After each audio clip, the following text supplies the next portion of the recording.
আমাদের বাংলাদেশ সেনাবাহিনী কর্তৃক সুনির্দিষ্ট তথ্যের প্রেক্ষিতে 6 জন ব্যক্তিকে আটক করা হয়েছে। তাদের অপরাধ ছিল তারা গত দীর্ঘদিন ধরে একটি চক্র, 6 জনের একটি চক্র, তারা পঞ্চগড়ে একটি নকল টাকার ব্যবসা পরিচালনা করছিল এবং এই টাকাটা হচ্ছে ইউএস ডলারের ব্যবসা তারা পরিচালনা করছিল এবং এটা তারা বাংলাদেশের ভেতরে এবং দেশের বাইরে পার্শ্ববর্তী দেশেও এটা বিক্রি করত অবৈধভাবে।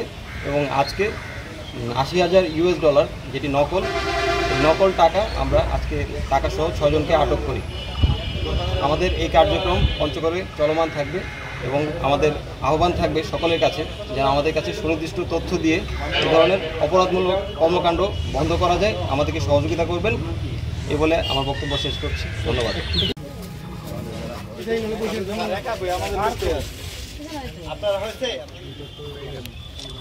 তাহলে ভাই আমরা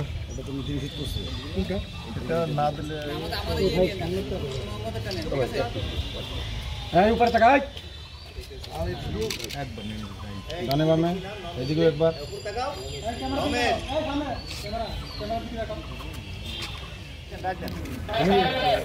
কাজটা শেষ করে ফেলতে হবে। হ্যাঁ বক্তব্য মানে